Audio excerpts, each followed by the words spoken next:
Middle East. There's no better time, I think, than to talk about American energy dominance. Can you talk to us a little bit about what you guys have done in the Trump administration to make us energy dominant and independent? Yeah, well job in scheduling it. I'm sure you foresaw everything that was coming and lined this up nicely. We definitely did. But yeah, I think of the change in our energy situation today than 2 years ago and then 20 years ago. We have a major conflict in the Middle East starting 10 or 12 days ago. And a lead up to this, 40-plus year lead up to this. Iran, the biggest state supporter of terrorism around the world, in an effort to build a nuclear bomb so they can cause even more trouble. And now we have, I think, very positive progress to remove that threat.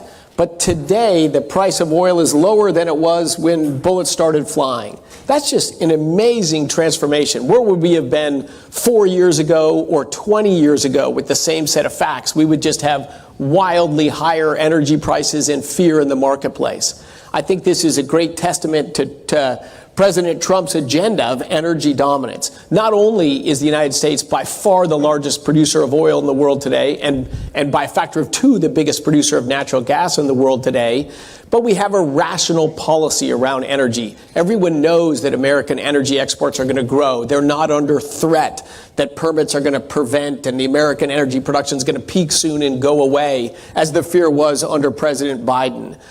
We know where we're going. We talk to our allies in the Middle East, who are major energy exporters, and treat them as they should be treated as allies, where in the previous administration, they shunned those and sort of coddled Iran. Well, if we stop enforcing the sanctions, let them get another $100 billion from energy export sales, and just ask them to be nice, maybe things will go better. Who would have known that wouldn't work? But I think we see just a dramatically different leadership style and dramatically different positioning of the U.S. today. And I think we're seeing the benefits of it, both in peace in the Middle East and in the lack of economic disruption and energy price spikes in the United States. Right. So one of the things President Trump said yesterday morning on Truth Social, he said, to the Department of Energy, drill, baby, drill, and I mean now. Now, you guys have already taken a lot of steps, and I know the Interior Department, we did a previous event earlier this year with Secretary Burgum. You guys are both on the National Energy Dominance Council. You guys have already taken a lot of steps in this regard. And President Trump also said that he wants to keep oil prices down. Well, oil prices are down. We see the numbers today as we're taking the stage right now. It's down about 4.5% today. I mean, pretty incredible. It's way under $70. It's $65 a barrel about as we take the stage today. Your thoughts on what the president had to say about this yesterday and where things are going now? And one last data point, gasoline prices today, we're at peak gasoline price, peak demand time in the summer. They're the lowest they've been in inflation-adjusted terms for 20 years, except for COVID, where everything went wrong and everyone stayed home and watched Netflix. But I mean, so we have low gasoline prices, low diesel prices, relatively low oil prices. And when President Trump said, drill, baby, drill, and I mean now, like did 100 drilling rigs stand up in that moment? Yeah, of course not. But that attitude, those words, they send a message. We believe in American energy production. We're proud in American energy production. And we're forever going to be committed to American energy production. So when you think about that, and we're aligned, all of the other Arab nations in the Middle East, and Israel, of course, are aligned with Iran is the problem, and the United States and peace and commerce is the solution. That message says it's very hard to be a bad actor and try to do things on the margin to spike energy prices. If the U.S. is leaning forward on energy, it's just a very different posture than 2 years ago when President Biden was president, right? Russia invaded Ukraine. There was no reduction in energy exports anywhere in the world, but oil prices skyrocketed because of the different posturing, different leadership styles of the two presidents. Mm-hmm. So one of the things the president said just moments ago on Truth Social, as that he's been on a roll today, by the way, guys. Like President Trump is out there on a roll, no doubt. But he said that Iran can keep selling their oil to China, and that he hopes that China buys American oil too. Your thoughts on just more broadly than just the China question, but the fact is that under this administration we're exporting a lot again, as compared with the previous administration, a lot of American energy. Can you talk to us a little bit about that? Yeah, it is a transformation. When on inauguration night at one of the events, the Indian foreign minister came up to me. Fantastic. I had not met him before, and his simple question was, can we count on the United States to be an exporter of natural gas for the long run? India is very interested in switching some of their energy sector and their economy. They are probably the most coal dominant of any large nation. China's close, but India even more so.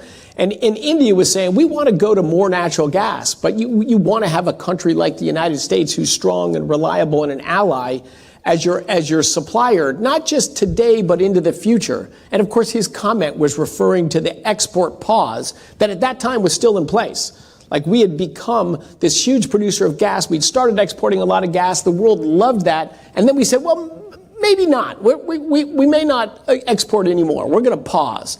That's just a chilling signal to energy markets around the world. But that kind of nonsense is gone. And I should say quickly, for the change of roles, you mentioned China buying energy from the United States.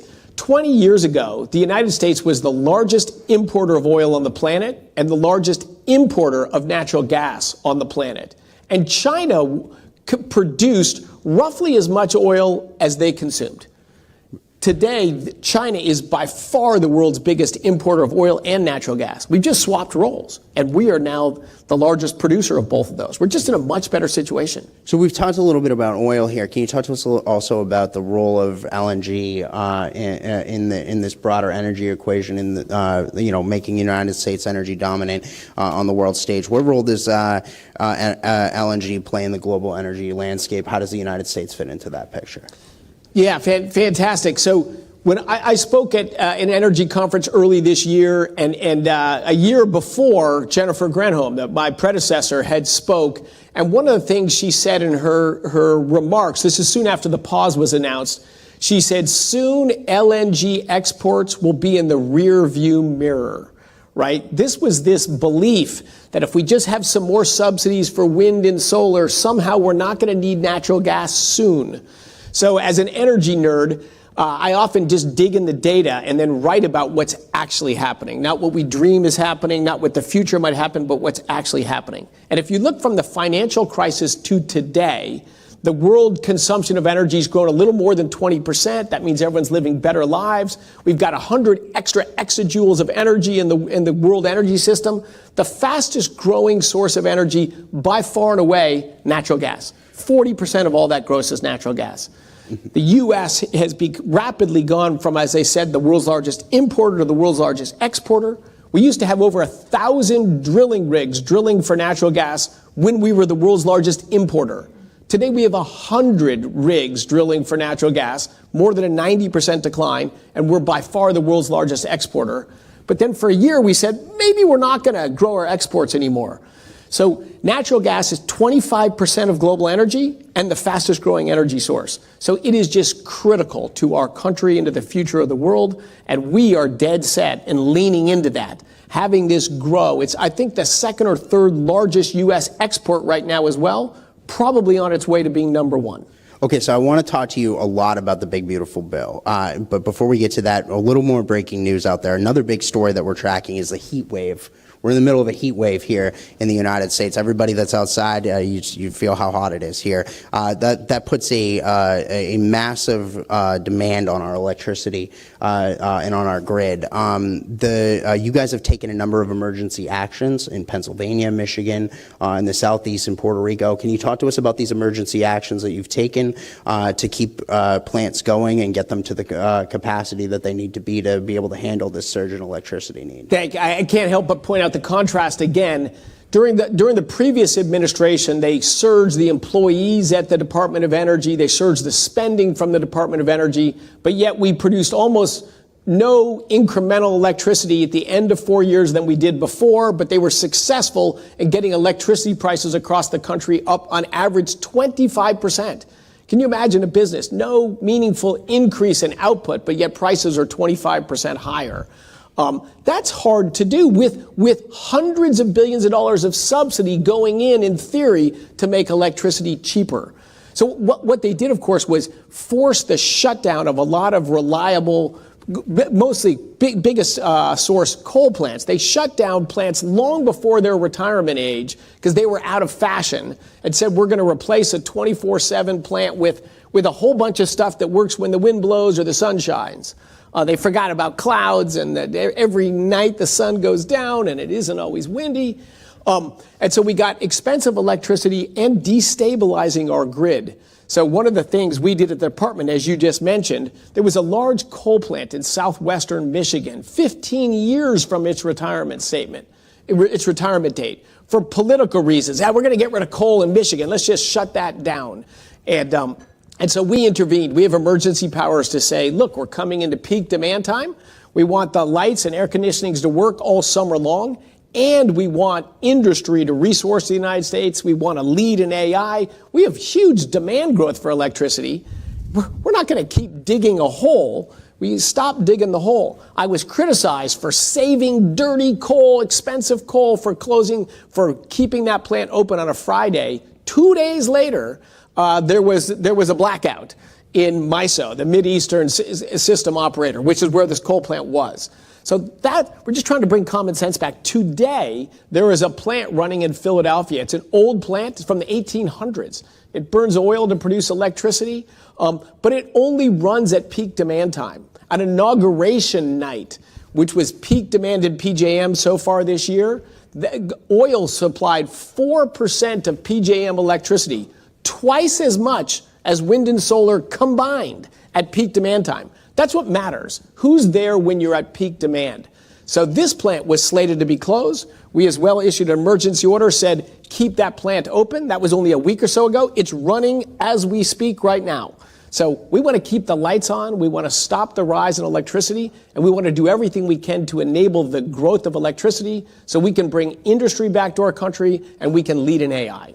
Okay, so big, beautiful bill. Everybody's talking about the tax provisions and the immigration provisions, but I don't see people out there talking about the energy provisions in this. And now they're going through what's called a bird bath. And so for folks that maybe don't understand what a bird bath is, it's not like a bird tweet. It's a name for Senator Robert Byrd, the longtime Senate Majority Leader who developed this whole process of reconciliation, which allows them to get bills through with the 51 votes instead of the 60. Anyway, point is, there's whatever ends up making, there's still going to be a lot of energy stuff in here.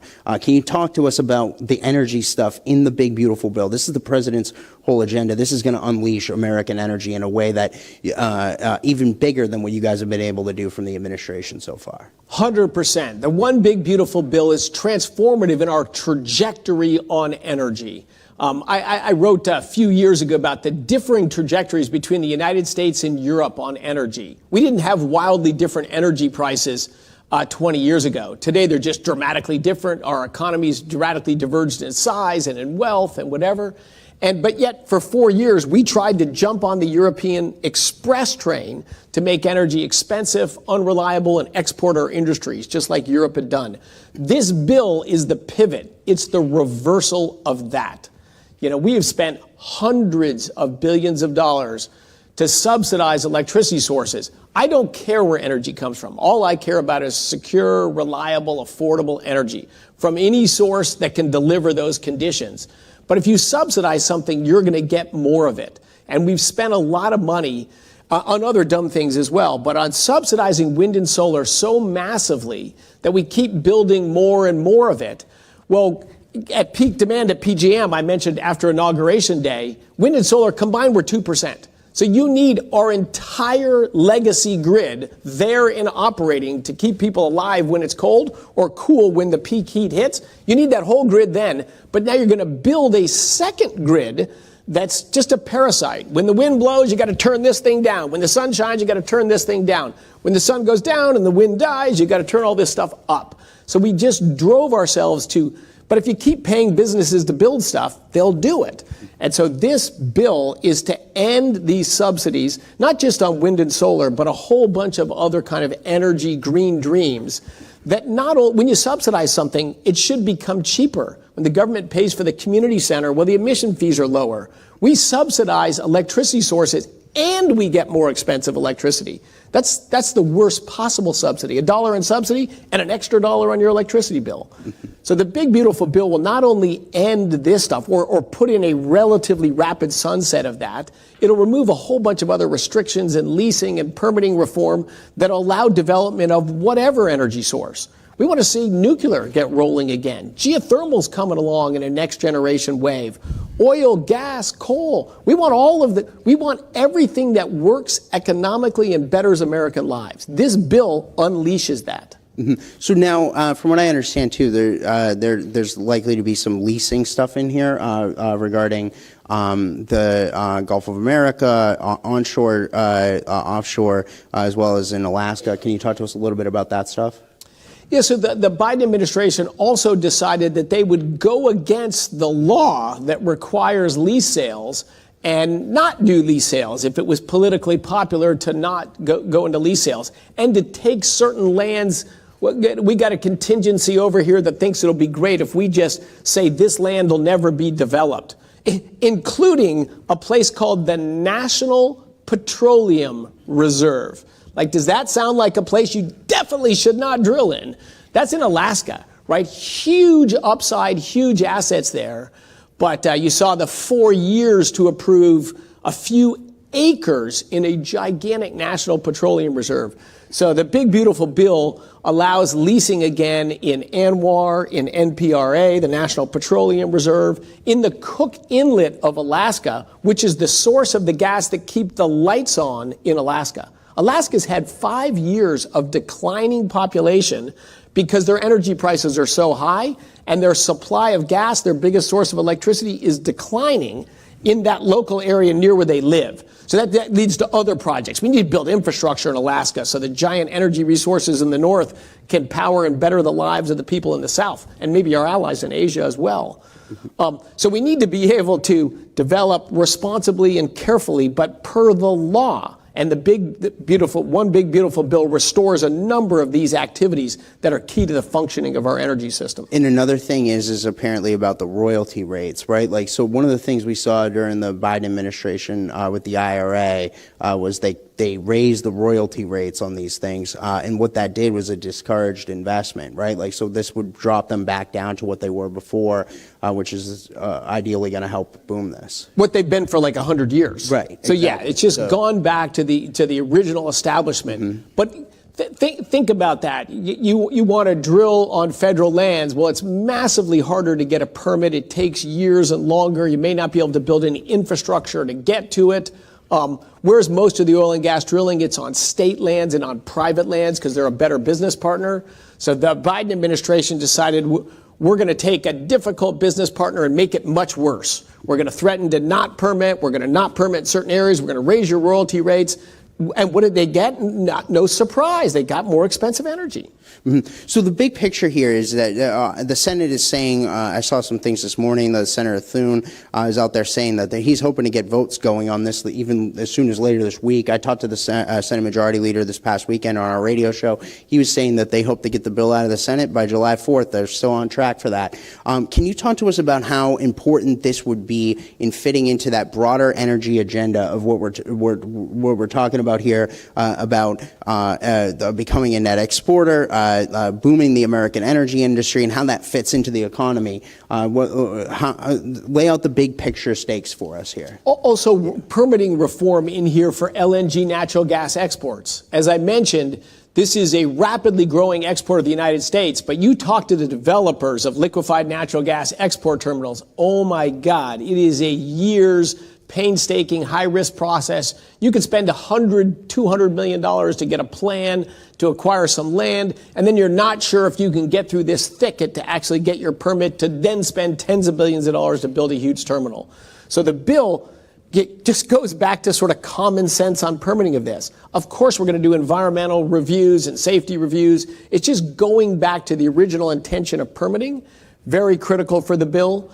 It's going to, again, get rid of these subsidies and distortions that have hurt not just our electricity market, but our broader energy markets. One of the greatest upsides for the United States is to bring industry back to our country.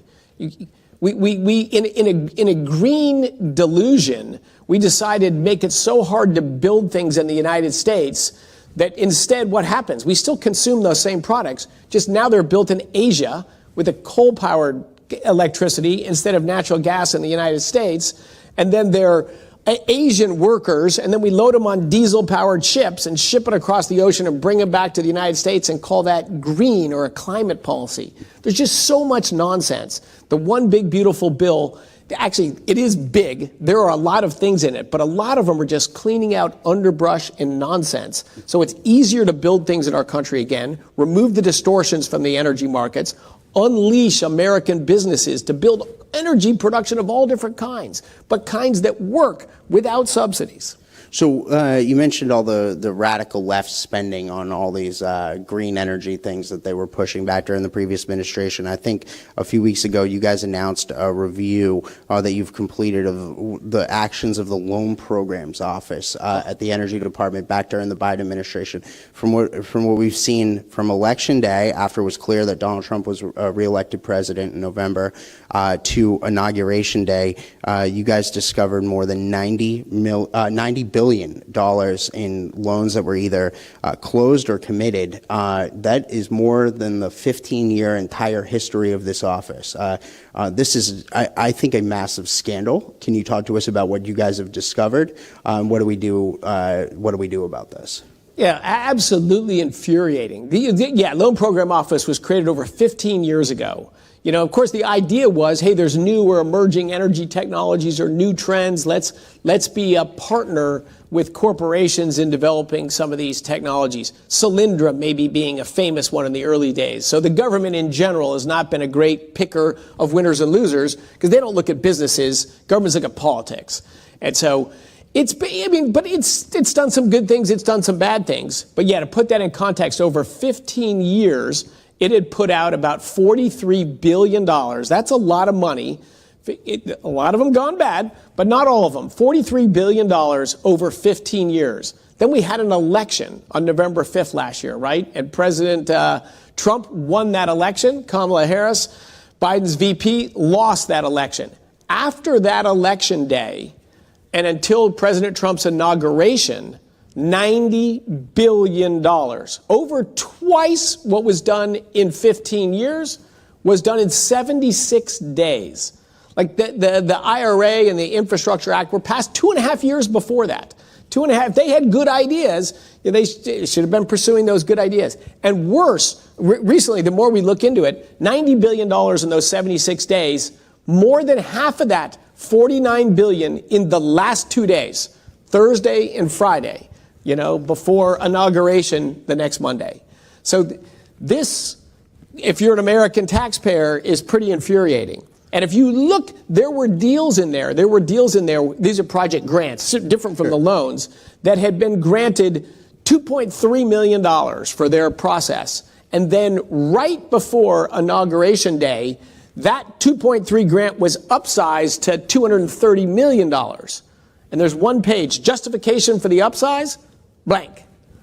This is unbelievable. This is the paperwork.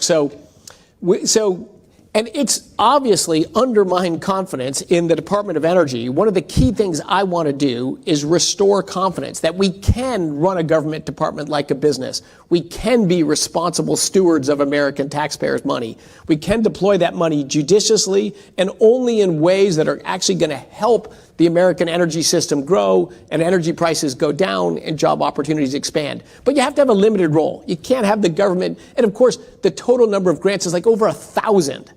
Can you imagine a private equity firm or a venture capital firm or your own personal portfolio where you invest in over 1,000 things? That's not careful, judicious choice of deployment for strategic reasons. Can we claw any of that money back? Can those grants or loans be undone? What the Biden administration did in those last few months? It gets worse. There at the end, they also took out very standard language in any commercial lender, and they got rid of cancellation clauses. Anytime you borrow money for your house or your business or whatever, if circumstances change or something falls out of line, there's always cancellation abilities.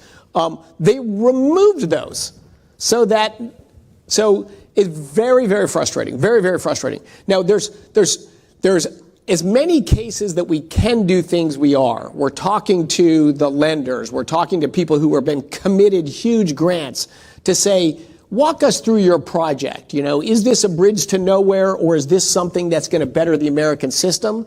So we're working with the counterparties. I would say a lot of them that probably are a little bit embarrassed that they are where they are. A lot of them have voluntarily said, never mind, okay. Now, not that we're not going to get all of the money back, but we will get a fair amount. We will get some of it back. We will have some redeployed into more sensible things. But a lot of it is we can't stop, and we're paying to watch it. Okay, so now I would imagine that most of these things are going to the radical left's green energy agenda type of thing. They're just trying to, as we saw from what Lee Zeldin. That's a bold prediction you're saying there. Yeah. It might be true. So again, one of the things we've seen here in we saw the left pushing this whole net zero thing. Where AOC was predicting the end of the world. I don't know. Are we there yet? Is the world over yet? I think it was 12 years ago, something like that. Talk to us a little bit about how to address the radical left on this. You've been kind of leading a way for Republicans to do better at addressing the issues of climate and energy and talk about this. Talk to us a little bit about how you're doing that. Well, that's one of the reasons I'm here is how far off the world, the rich, developed world has gotten off on energy and climate change. I went to college to work on nuclear energy because the mania when I was a kid was the world was coming to the end and hydrocarbons were the problem. Then it was that we were running out of them and you can't have industrial society without them. Now the mania is the world is coming to an end and the problem is the hydrocarbons, but it's too much of them. Otherwise, the manias have a lot of similarities. But it's just crazy what's happened with climate change. I got into the climate thing 25 years ago. I developed some technologies to measure the motion of fluid underground. Blind squirrel finds nut. Helped start the shale revolution with this technology. But we also were getting contracts from national labs to measure sequestration, injection of CO2 underground. 25 years ago, this was an experimental idea. Maybe we can address climate change. I'm like, this is going to be an awesome business line for me. And shale revolution is natural gas is displacing coal. This is another big driver of reduced greenhouse gas emissions. To me, if reducing greenhouse gas emissions was the world's most important thing, I was perfectly set up in business.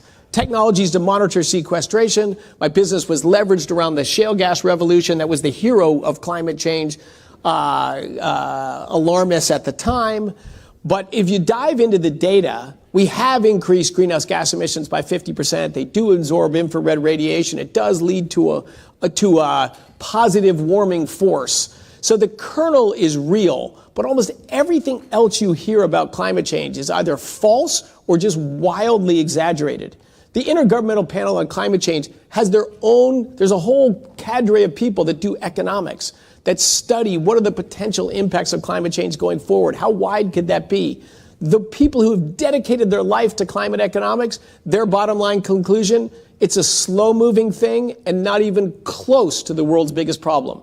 In their own words, not even nearly as important as trade or education or rule of law or whatever in these things. But yet we've decided the planet's going to end. We've declared an emergency, which means we can do everything stupid under the sun because it's an emergency. You can't think, you can't justify anything. We're an emergency. And I have called net zero 2050, this goal, the most sinister goal ever. And we have been in the midst globally, last 10, 15 years, of the greatest malinvestment in the history of humanity. In the history of humanity, trillions of dollars have been spent to save the planet. By far, the biggest dollars by far have been wind, solar, batteries, and expanding transmission lines because you can put wind panels way out in the middle of nowhere and put it in, and bring the electricity back to cities where people live. This trillions of dollars last year just got to just over 3% of global energy. That's it.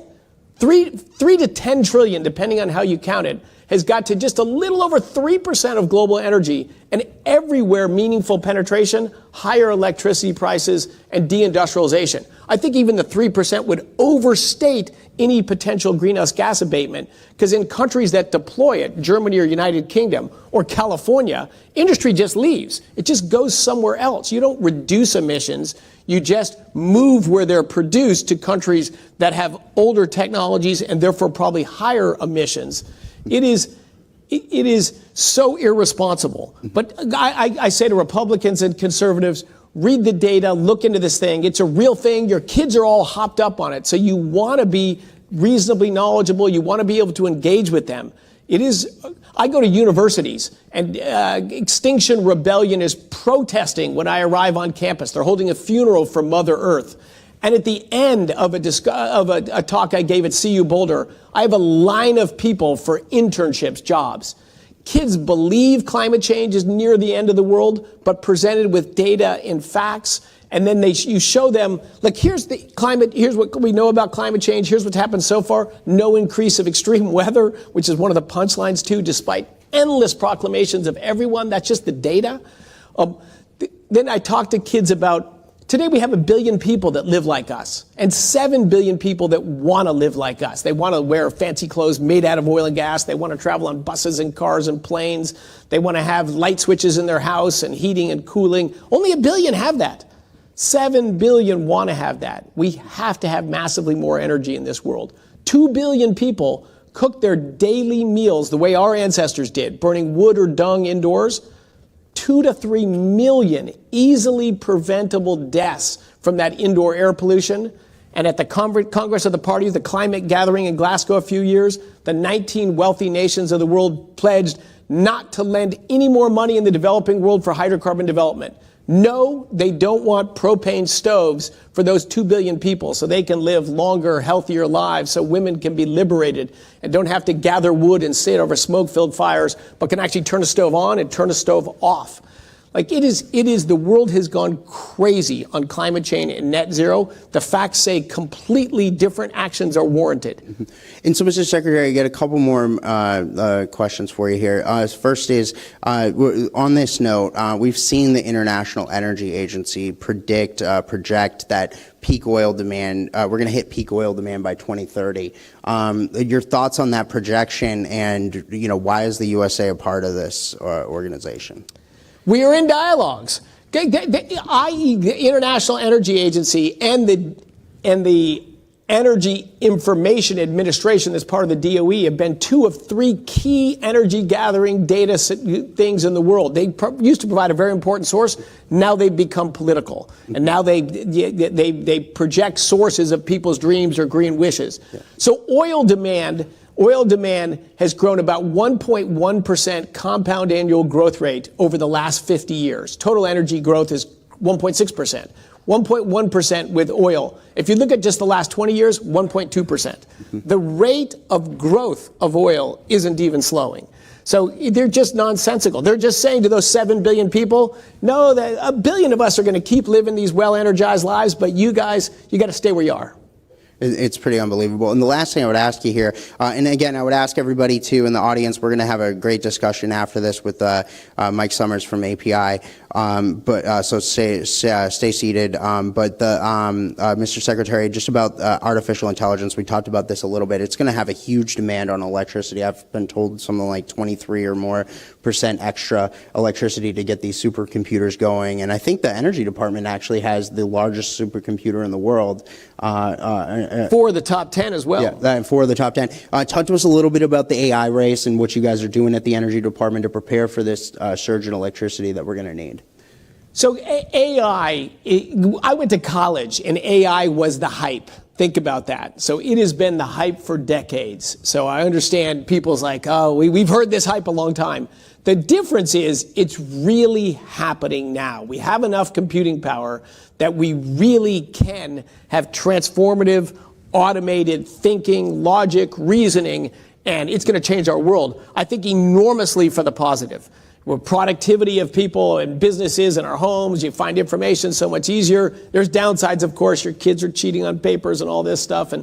But what we got to get them to realize is this is a tool to make you do more things, not replace what you used to do on a test. So I think AI is going to be huge. It's going to be transformative for science. so many cancers and endemic diseases that have plagued our world. We're going to figure out exactly how they work at a molecular level. We're going to design drugs and treatments to cure them.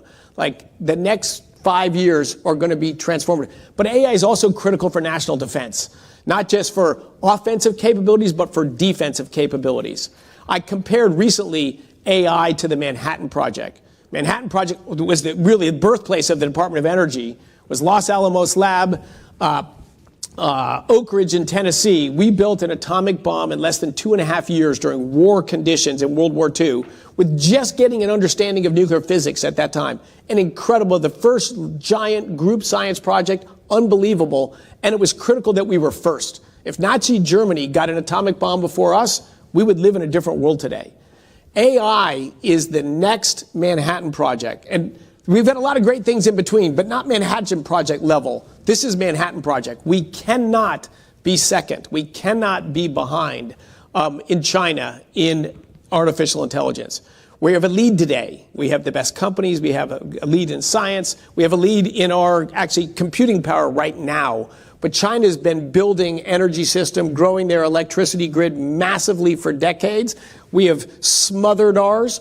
We have to reverse that. If we don't, we will not lead in AI, and we will go into a very, very different world. But we can win, and we must win and stay the lead in AI.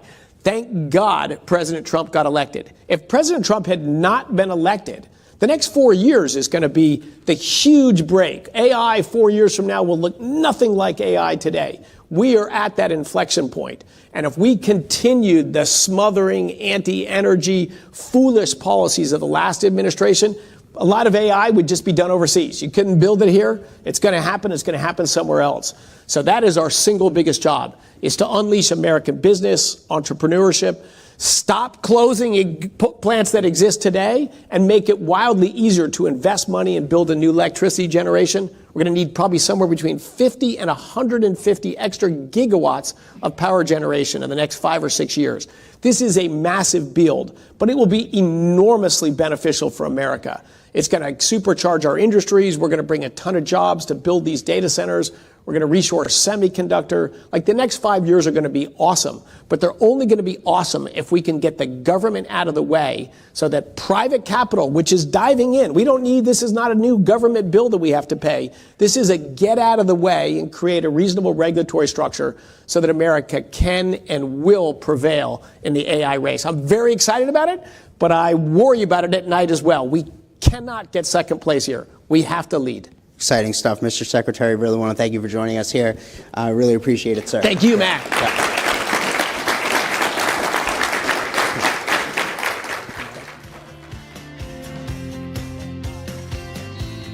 Stay seated. We're going to bring up Mike Summers here from API. Please welcome to the stage CEO of the American Petroleum Institute, Mike Summers.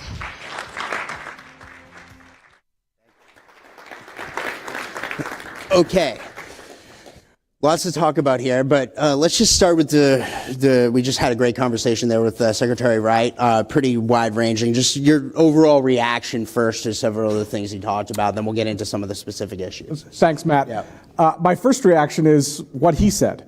I can't think of a Secretary of Energy that is more knowledgeable about the United States energy system than Secretary Wright. And we are blessed to have him as a public servant. Okay, so the big breaking news is, and I don't know if this has changed since we took the stage because I can't check the numbers, but when we took the stage, oil prices were down 4.5% today. They dropped several percent yesterday as well. President Trump seems to be getting his wish here, right? Like, he called for this yesterday morning. President Trump called this shot. Talk to us a little bit about what's happening in the Middle East, how this affects things with the oil prices, with gas prices, with energy overall, everything that's going on here. I mean, it's just a wild time in the American energy industry.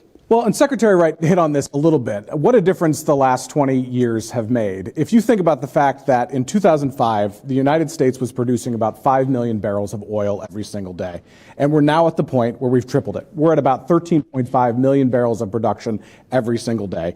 That is only because of the fracking revolution that has occurred as a consequence of innovation in the American oil and gas industry.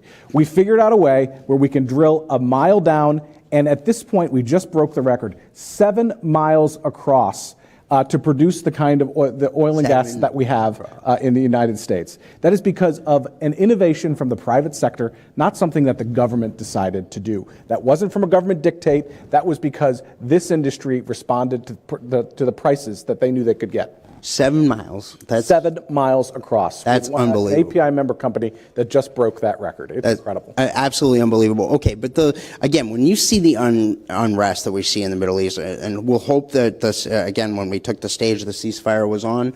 It was maybe off a little bit this morning, overnight. It's a little crazy what's going on there between Israel and Iran. But the point is that there's unrest in the Middle East. When we see that, how important is it that America is energy dominant and we're doing the things that we're seeing here in this administration? Well, let's just go back in history. I mentioned 2005, but let's go a little bit further back. In the 1970s, 1973, when we had the first big oil embargo, when that happened in the Persian Gulf, what happened? Oil prices tripled at that point. In 1978 and 79, when we dealt with it again, another big issue in the Middle East, oil prices tripled. During the Gulf War in 1990, 1991, oil prices doubled. What happened during this major conflict that is going on? This is one of the biggest conflicts that we've seen. Puts a lot of those other issues to shame. We've actually see a scenario where oil prices went up by about 10%, as a consequence of what was going on for that 12-day period. And now we're in a situation where oil prices have essentially stabilized. This is only because of American oil and gas production. So you guys put out earlier this year a 5-point policy plan that you guys were calling for major changes with this administration. And from what I understand, all but one of them they've already done. Okay, so I want to go through each of them with you here. The first, the 5 points are consumer choice, bolster America's geopolitical position, leverage our natural resources, permitting reform, and then sensible tax policy. Number 4 is the question mark, right? Like we're still figuring out what may or may not be in the big beautiful bill, and then after that, where things go from there. But the other 4, you guys, we've already seen this from the administration. So talk to us a little bit about. Let's go through those one by one. The consumer choice, bolstering geopolitical resources, leveraging our natural resources. Talk to us about each. Yeah. So we actually put this agenda out last June, before the presidential election. And the reason we put it out was because no matter who the president of the United States was going to be, these were the 5 big things that we thought the next president should focus on. Fortunately, President Donald Trump was elected. And I've joked with the API board of directors that we need another 5 points because this president has delivered over and over and again for American energy. And one of the first things they did, for example, was they lifted that terrible LNG pause that was put into place by the previous administration. That was one of that happened on day one. They've started to repeal the EV mandate. We just saw a bill signed into law that went through the United States House of Representatives and the House and the United States Senate, which repealed the terrible California EV mandate. We were invited to the White House to see that signing ceremony. And so time and time again, what we've seen is this administration has delivered on the big promises that they've given to the American people that they were going to make this country energy dominant again.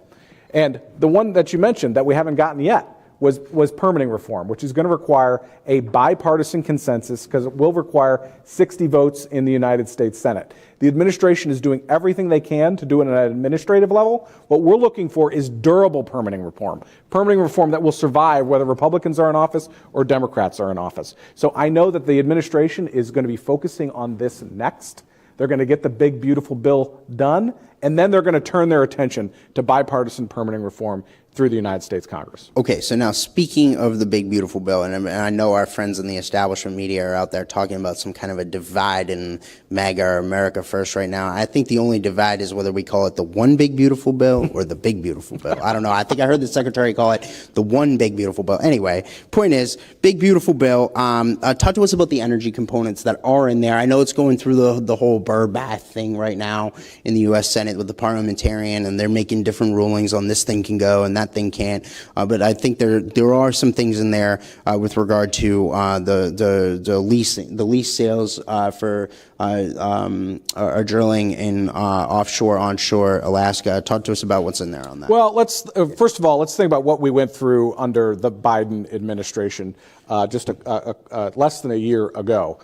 There were only 2 lease sales in the Gulf of America during the Biden administration. The reason that those occurred was because of a bipartisan compromise, not even a partisan compromise with Senator Manchin, who said that there have to be lease sales in the Gulf of America if he was going to vote for the Inflation Reduction Act.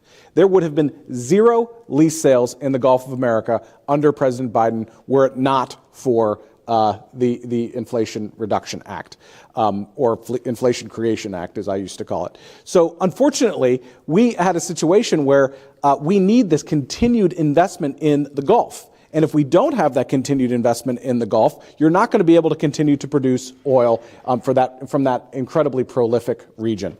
So we now have a situation where under the big beautiful bill, or one big beautiful bill, they're actually going to be mandating lease sales in the Gulf of America for the first time statutorily, which is an incredible thing. So what that means is we're going to have 2 lease sales every year guaranteed, at least 2 lease sales every year guaranteed for the next 15 years. Onshore, they're doing the same thing, guaranteeing for the next 10 years 4 lease sales onshore as well. So these are in areas that we're developing now. You think about like what federal lands are in the United States. The second largest oil producing state in the United States is New Mexico. Almost entirely federal lands, where just across the border in Texas, it is all private lands. So that's why all the development has been in the state of Texas. So we need those lease sales onshore as well. Secretary also mentioned Alaska, one of the most prolific oil regions in the world, and we've been locking those resources up for decades and decades. So we're excited also about the opportunity to continue to develop the state of Alaska. Why isn't anybody talking about that? I don't see the establishment media talking about this. I don't see frankly, even I wish more people would have the conversation we just had with the secretary, because I think this, with everything that's going on in the world, this makes the Senate moving on this as quickly as possible even more profound and urgent, right? Like, why are we not having this discussion? Why is it not getting out there? You're exactly right, Matt. The truth is that these provisions are the key to American energy dominance going forward. This guarantees energy dominance going forward in the United States. More people should be talking about it. Right. Okay. So now one of the other big things we talked to the secretary about is the royalties. It's reestablishing, just going back to the rates where they were before. Now the Democrats would say, oh, the oil companies are getting rich off this. No, it's just the same rate as it was before their crazy agenda, which then their crazy agenda stopped the investment. So I think the restoring the rates to what they were before the Inflation Reduction Act, it's going to encourage more companies to get engaged in the game and get out there and pursue those leases that we were talking about. Talk to us about that. Actually, part of the repeal of the Inflation Reduction Act in this bill is restoring royalty rates to where they were prior to the IRA, and that is going to encourage investment in the United States.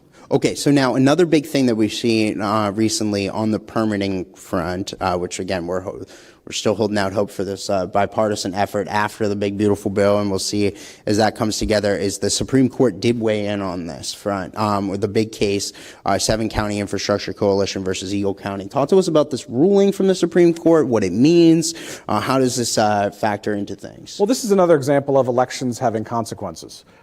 Fortunately, when President Trump was first elected, he got 3 big Supreme Court justices into the Supreme Court, and as a consequence of that, we're finally getting some sanity from the judicial branch.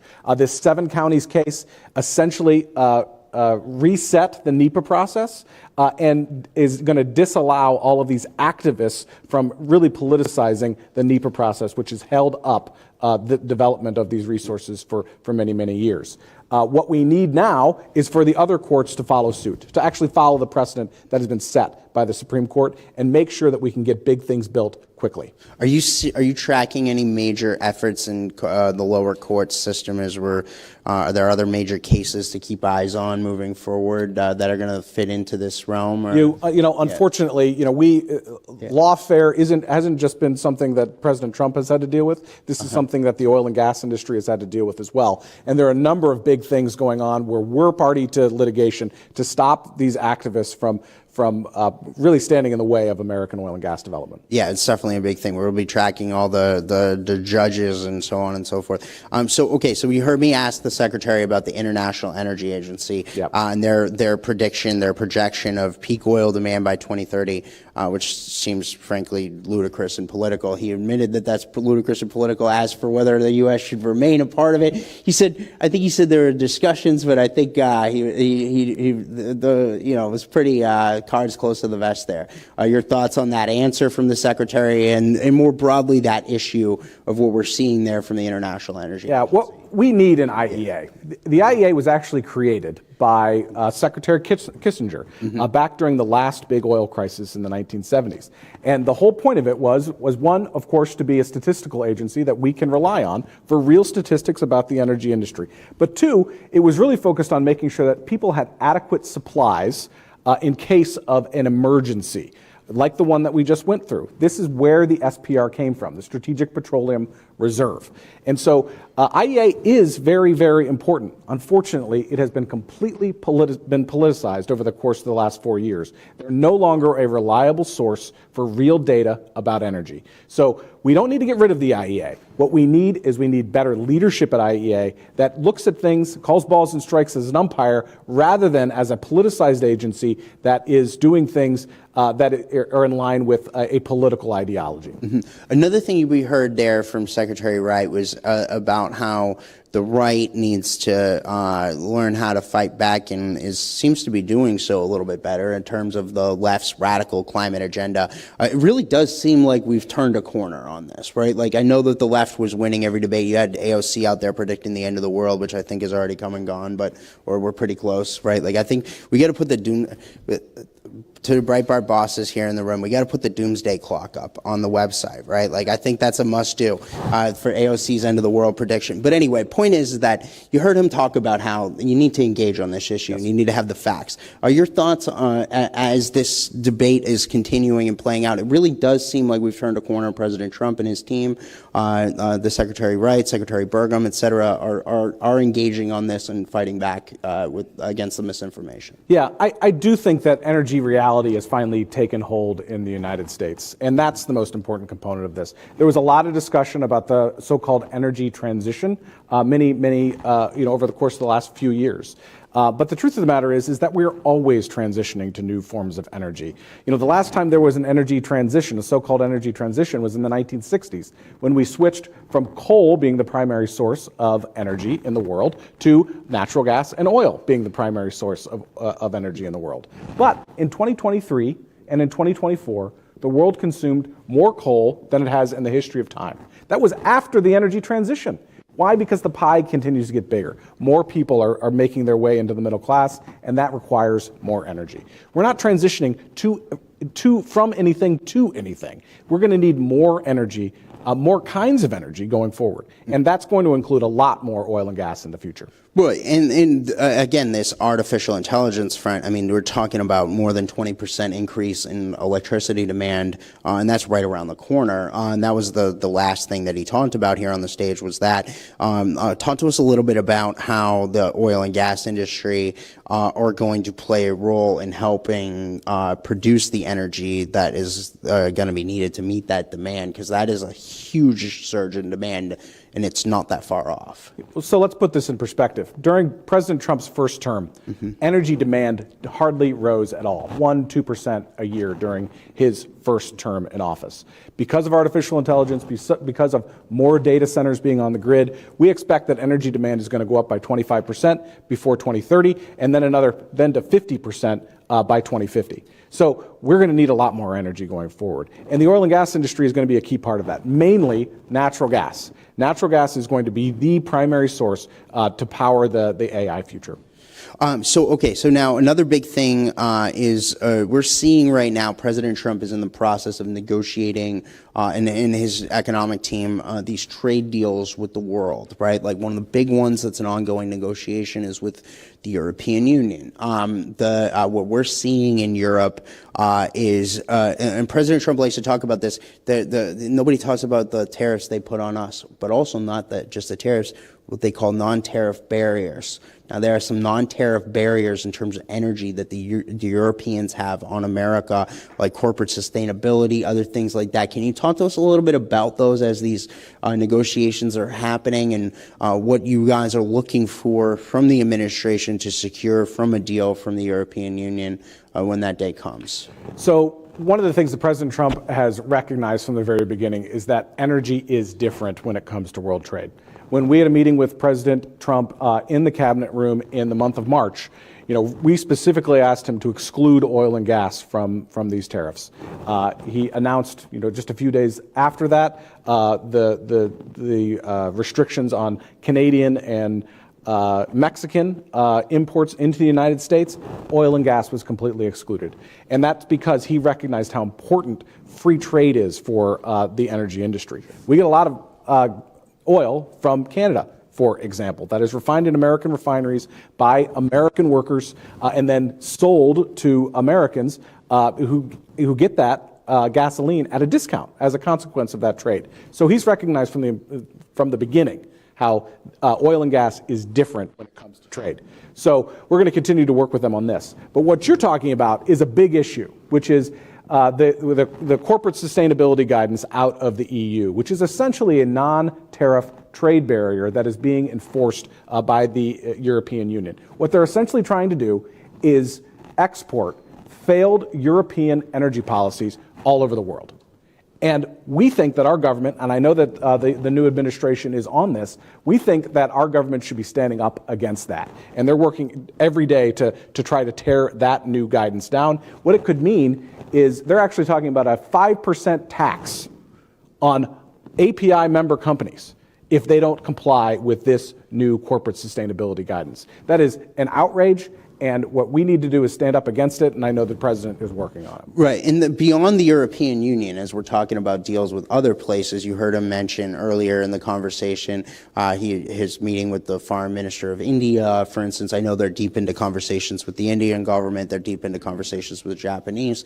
Obviously, energy makes the world go round. It's literally the central part of trade worldwide. So what are you looking for in some of these other places beyond the European Union deal? Yeah, so it won't surprise you that a lot of these countries have restrictions on what can come in from the United States of America. I'm actually hopeful that once we get through this period of negotiations, the president will have been able to lower these tariff barriers and non-tariff barriers throughout the world. And that's an exciting prospect for American energy. Yeah, and what's crazy is the critics of the tariffs from President Trump, they never mention that the other countries do stuff to us, right? Like they always criticize the United States, they never criticize these other countries. So just to wrap things up here, Mike, it really does seem like we're in a new era of American energy. It's a revitalization. People are excited again to talk about energy. Your thoughts just as we, enter the second half of this year of President Trump's second term? Well, I think we have a huge opportunity, once we get the big, beautiful bill done, to really focus on comprehensive permitting reform on a bipartisan basis. If we're going to supply the energy that the world and the United States needs, it has to get done. Really exciting stuff. Mike Summers, really want to thank you for joining us here. Thanks, Matt. Yeah. All right, thank you, everybody. Exciting stuff.